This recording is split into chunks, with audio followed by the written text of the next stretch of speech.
ಹಿಂದೆನೇ ಕೂಡ ಪ್ರಸ್ತಾವನೆ ಇಟ್ಟಿರ್ತಾರೆ. 8-10 ವರ್ಷದ ಹಿಂದೆ ಈ ಭಾಗದಲ್ಲಿ ರೈತರಿಗೆ ಏನು ಸಮಸ್ಯೆ ಅಂದರೆ, ಈ ಬೇಸಿಗೆಯಲ್ಲಿ ಈ 3 ತಿಂಗಳಲ್ಲಿ ಅವರಿಗೆ ಏನೇ ಬೆಳೆ ಇಟ್ಟರು, ನೀರಿದ್ದಾಗ ಬೆಳೆ ಇಟ್ಟಾಗ ಪವರ್ದೇ ತುಂಬ ಪ್ರಾಬ್ಲಮ್. 4 ಅವರ್ಸ್ ಕೊಡ್ತಾರೆ ಅಂತಾರೆ. 4 ಅವರ್ಸು ಕೂಡ ಸಿಂಗಲ್ ಫೇಸ್ ಇರುತ್ತೆ ಅಂತ ಹೇಳ್ತಾರೆ. 100 ಜನ ರೈತರಿದ್ದಾರೆ, ಇಲ್ಲಿ ಭಾಳ ಜನ ರೈತರಿದ್ದಾರೆ. ಈ ಸುತ್ತಮುತ್ತ 20-40 ಹಳ್ಳಿಗಳು ಬರುತ್ತೆ. ಅವ್ರಿಗೆಲ್ಲ ಸಂದರ್ಭದಲ್ಲೂ ವ್ಯವಸಾಯನೇ ನಂಬ್ಕೊಂಡಿರೋವಂಥವ್ರಿಗೆ ನೀರಿದ್ರೂ ಒಂದು ಸಮಸ್ಯೆ, ನೀರಿಲ್ಲ ಅಂದರೆ ಇನ್ನೆರಡು ಸಮಸ್ಯೆ ಈ ಭಾಗದಲ್ಲಿ ತುಂಬ ಜಾಸ್ತಿ ಅನುಭವಿಸಿದ್ದಾರೆ.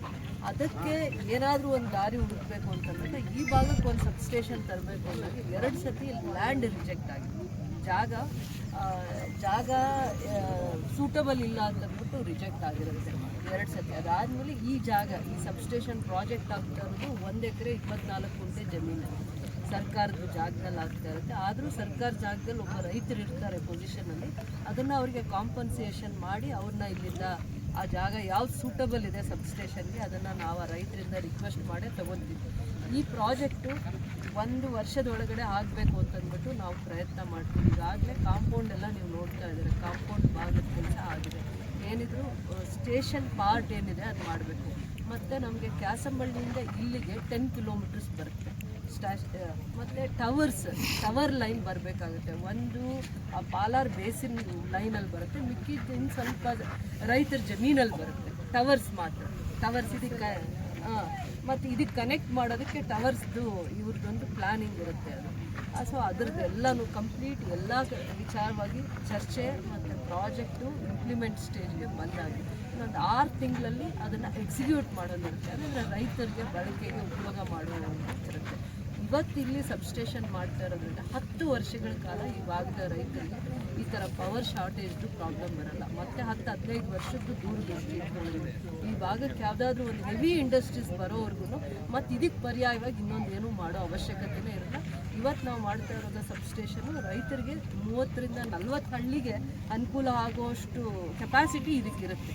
ಆ ಒಂದು ದೃಷ್ಟಿಯಿಂದನೇ ಇದನ್ನು ಮಾಡ್ತಾ ಇದ್ವಿ. ಇದ್ರದ್ದು ಇನ್ಕ್ರೀಸ್ ಮಾಡಬೇಕಂದ್ರು 66 KV ಇದೆ, ಇದನ್ನು ಮತ್ತೆ ಇನ್ಕ್ರೀಸ್ ಮಾಡಬೇಕಂದ್ರು ಈ ಬಾರ್ಡರ್ ಲೈನಲ್ಲಿ ಯಾವುದಾದ್ರೂ ಒಂದು ಇಂಡಸ್ಟ್ರೀಸ್ ಬರಬೇಕಾಗುತ್ತೆ, ಹೆವಿ ಇಂಡಸ್ಟ್ರೀಸ್. ಇಲ್ಲ ಅಂದರೆ ಇವತ್ತಿರೋ ಅಂಥದ್ದೇ ಯೋಗ್ಯವಾಗಿದೆ ಸಾಕು ರೈತರಿಗೆ ಅಂತ ಅನ್ನೋ ಒಂದು ಕಾನ್ಸೆಪ್ಟಿಂದ ಇದನ್ನು ಮಾಡಿರೋವಂಥದ್ದು. ರೈತರಿಗೆ ಸಮಸ್ಯೆಗೆ ಪರಿಹಾರ ಹುಡುಕುವಂಥದ್ರಲ್ಲಿ ರೈತರಿಗೆ ನೀರಿದ್ರೇ ಬೆಳೆ ಇಡೋಕ್ಕಾಗಲ್ಲ, ನೀರೂ ಇರಬೇಕು. ನೀರು ಜೊತೆಯಲ್ಲಿ ಪರ್ಯಾಯವಾಗಿ ಅವರು ಒಳ್ಳೆ ಬೆಳೆ ಇಡಲಿಕ್ಕೆ ಪರ್ಯಾಯವಾಗಿ ಕರೆಂಟ್ದು ಪ್ರಾಬ್ಲಮ್ ಬರಬಾರ್ದು. ಒಂದು ದಿನಕ್ಕೆ 5 ಅವರು 6 ಅವರು ವೋಲ್ಟೇಜ್ದು ಸಮಸ್ಯೆನೇ ಆಗಬಾರ್ದು. ಎಂಥ ಚಿಕ್ಕ ರೈತರಿಗೂ ದೊಡ್ಡ ರೈತರಿಗೂ ಇದೇ ಸಮಸ್ಯೆ ಆಗ್ತಾಯಿತ್ತು. ಈ ಎರಡನ್ನೂ ದೂರದೃಷ್ಟಿ ಇಟ್ಕೊಂಡು ಒಂದು ಸಬ್ಸ್ಟೇಷನ್ನು ಈ ಭಾಗದ ಶ್ರೀನಿವಾಸಂದ್ರ ಪಂಚಾಯತಿ, ರಾಜಪೇಟು, ಈ ಕಡೆ ರಾಜಪೇಟೆ ರೋಡು, ಈ ಭಾಗದಲ್ಲಿರುವಂಥ ವಿಶೇಷವಾಗಿರೋ ರೈತರಿಗೋಸ್ಕರ ಇದನ್ನು ಒಂದು ಕೊಡುಗೆಯಾಗಿ ಮಾಡಿಸ್ಕೊಂಡು ಬಂದಿರುವಂಥದ್ದು. ನಮ್ಮ ಸರ್ಕಾರದಲ್ಲಿ ಮಂತ್ರಿಗಳು ಜಾರ್ಜ್ ಸರ್ ಸ್ವಲ್ಪ ರೈತರ ಪರವಾಗಿ ಕಳಕಳಿಯಿಂದ ನಮ್ಮೆಲ್ಲ ಪ್ರಾಜೆಕ್ಟ್ಸ್ನು ಮಾಡೋವಂಥದ್ರಲ್ಲಿ ಫಸ್ಟ್ಗೆ ಆದ್ಯತೆ ಮೇಲೆ ಬೆಂಡವಾರ ಸಬ್ಸ್ಟೇಷನ್ಗೆ ಆದ್ಯತೆ ಕೊಟ್ಟಿದ್ದಾರೆ. ಅದಾದಮೇಲೆ ಇನ್ನೊಂದು 10 ಎಕರ್ಸಲ್ಲಿ ಪ್ರಾಜೆಕ್ಟ್ ಕೊಟ್ಟಿದ್ದಾರೆ. ಅದು 248 crores. ಅದು ಇಂಡಸ್ಟ್ರೀಸ್ ಪರ್ಪಸ್ಗೋಸ್ಕರ ಒಂದು ಸಪ್ರೇಟ್ 10 ಎಕರ್ಸಲ್ಲಿ ಮತ್ತು ರೆಸಿಡೆನ್ಷಿಯಲ್ ಏರಿಯಾಸ್ಗೂ ಪ್ರಾಬ್ಲಮ್ ಆಗಬಾರ್ದು, ಇಂಡಸ್ಟ್ರೀಸ್ಗೆ ಅಂತಲೇ ಇನ್ನೊಂದು ಸಬ್ಸ್ಟೇಷನ್ ಮಾಡಿದ್ದಾರೆ. ಅದು 220 KV ಅದು KGF ಅಲ್ಲಿ 10 ಎಕರ್ಸಲ್ಲಾಗುತ್ತೆ. ಇದು ಹಳ್ಳಿಗಳಲ್ಲಿ ರೈತರಿಗೆ 1 ಎಕರೆ 24 ಗುಂಟೆಯಲ್ಲಾಗಿರುವಂಥದ್ದು ವಿಶೇಷವಾಗಿ ಬರೀ ರೈತರಿಗೆ ಅದು ವೋಲ್ಟೇಜ್ ಪ್ರಾಬ್ಲಮ್ ಆಗ್ತಿತ್ತು. ಯಾವಾಗ ಹೋದರೂ ನಾವೇ ನೋಡಿದ್ದೀವಿ, ಬೆಳೆ ಇನ್ನೇನು ಕೈಗೆ ಸಿಗುತ್ತೆ, ಇನ್ನೊಂದು ತಿಂಗಳಿಗೆ ಅವ್ರಿಗೆ ತುಂಬ ಆ ಬೆಳೆ ಕೈಗೆ ಬರಬೇಕು ಅನ್ನೋಂಥ ಸಂದರ್ಭದಲ್ಲಿ ಈ ಥರ ಬೇಸಿಗೆ ಕಾಲದಲ್ಲಿ ನೀರು ಅಭಾವದ ಜೊತೆ ಇದು ವೋಲ್ಟೇಜ್ ಪ್ರಾಬ್ಲಮಿಂದ ತುಂಬ ಜನ ರೈತರು ಸಫರ್ ಆಗಿದ್ದಾರೆ. ನಾನು ರೈತರ ಬೆಳೆನ ವಿಸಿಟ್ ಮಾಡಿದಾಗ ನನಗೆ ಬಂದ ಆಲೋಚನೆಗೆ ಏನು ಮಾಡಿದ್ರೆ ಈ ರೈತರ ಸಮಸ್ಯೆನ ಬಗೆಹರಿಸ್ಬೋದು ಪರ್ಮನೆಂಟಾಗಿ ಅಂದಾಗ ಪವರ್ದು ನಮ್ಮದು ಬರ್ತಾ ಇದ್ದಿದ್ದು ಒಂದು ಮಾಲೂರು ಲೈನು, ಇನ್ನೊಂದು ಕೋಲಾರ ಲೈನು, ಈಗ ಇನ್ನೊಂದು ಬೇತ್ಮಂಗ್ಲ ಇಲ್ಲೂ ಬರುತ್ತೆ.